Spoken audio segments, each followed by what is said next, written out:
the shears. Click, click, click. Wide are the blows on his hands moving quick. The ringer looks round, for he lost it by a blow, and curses the old shearer with the barbarian you. Hello, my name is Robert Pembroke.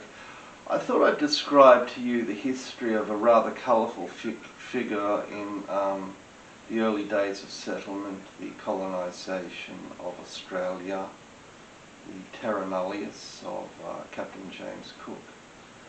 I thought I'd tell you about the world of John Macarthur.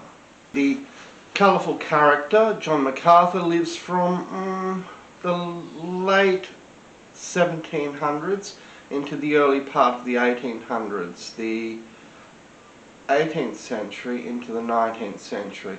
I think he passes away roughly 1830, so it's the 1700s into the 1800s.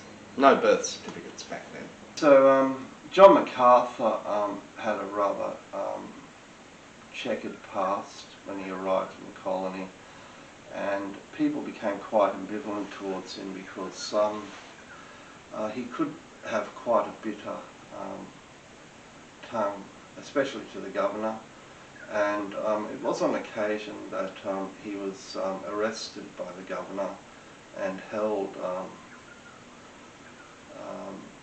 to teach him a lesson or something. So it was thought, and he did actually develop quite a reputation, bad reputation among the well-to-do of Sydney, who were all very close.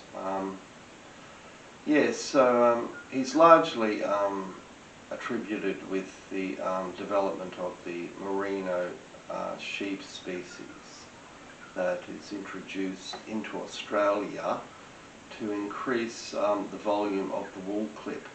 That's the tonnage of wool created for the manufacture of garments such as vestments, jumpers, etc.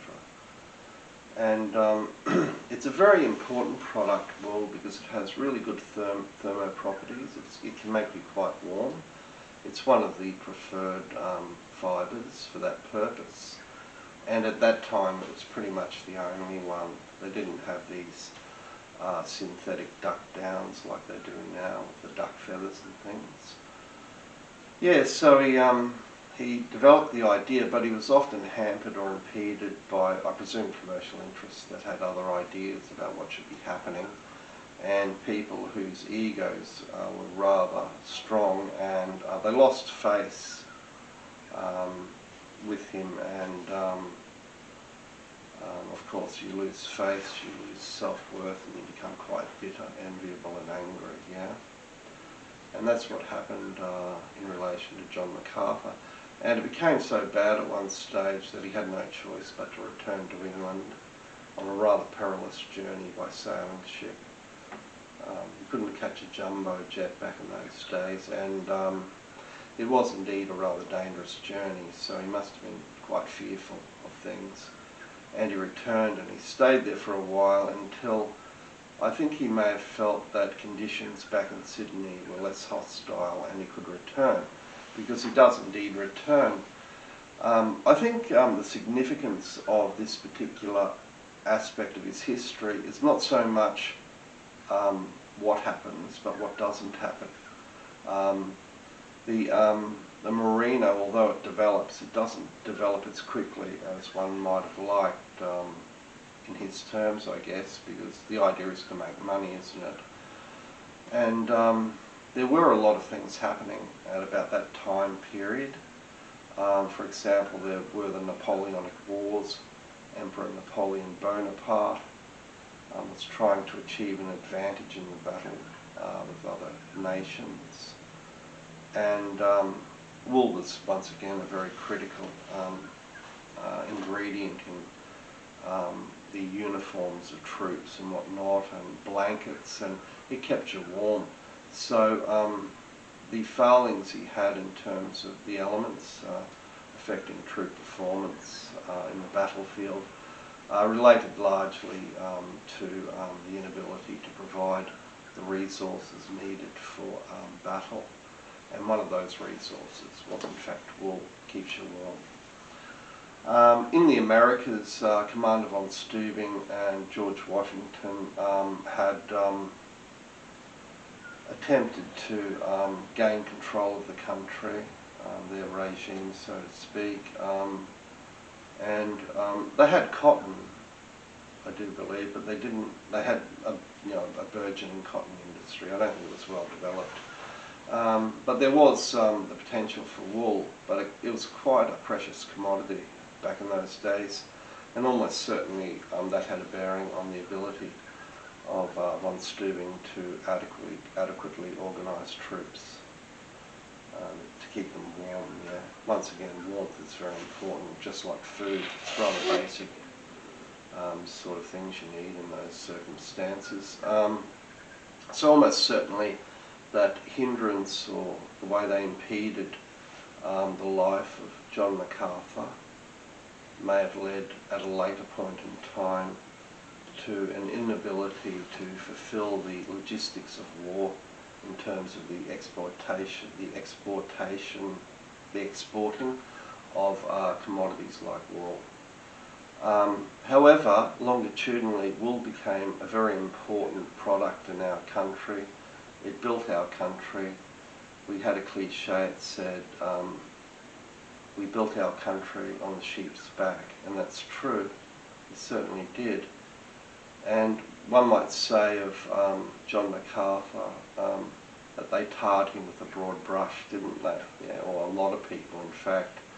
And mud sticks, doesn't it? And of course you have the nickname he had in Sydney, a bit of a joke, I guess.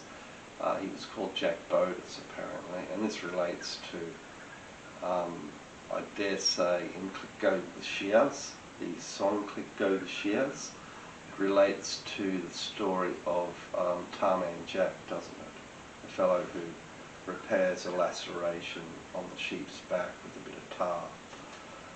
So it's a rather interesting story, isn't it? And you can see the sort of puns, the tropes, the metaphors that are thrown about. And they certainly have relevance today. We often think of tar as a black substance that gets on your hands, and certainly he got his hands dirty, didn't he, John Macarthur? He was associated with the Rum Rebellion and conspirators who attempted to overthrow the regime at that time. Yeah, so it's a rather interesting history, and the tropes are wonderful, aren't they? I think it's, I'll put up a URL that has a really good synopsis of the people in his life and the influence they had on him. And it also, it's a good list of characters if you're interested in it. I think it's Margaret Stevens who did it, did that synopsis. It's quite a scholarly work. I really enjoyed looking at that. I don't think I could do that. I'm not that good. Yeah, so I thought I'll sing for you now. I'll sing for you Click Go the Shears. It's a rather eclectic version, and I think you'll see that John Macarthur, he was a turning point in our history. His thoughts, his views were a watershed in history, and certainly globally and generally, it had an impact, didn't it? So here's the song. Cheers. Nice mob of goldfish there. Hello, Robert Pembroke, old Australian folk tune. Click Go the Shears.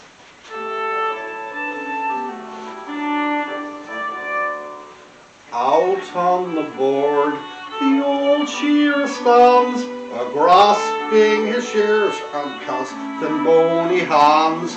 Fixed is his gaze on a bar-bellied yo, a glory of figures won't he make the ringer go. Click go the shears, click, click, click.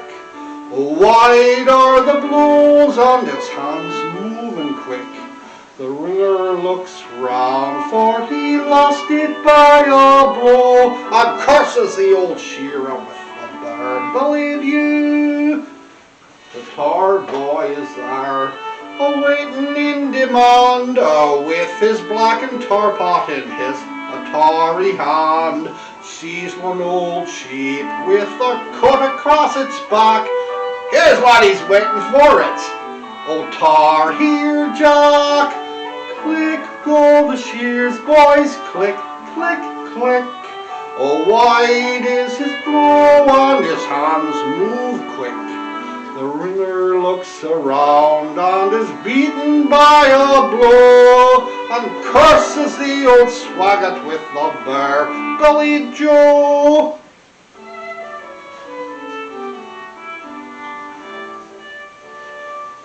Thanks very much, Robert Pembroke. Click go the Shears.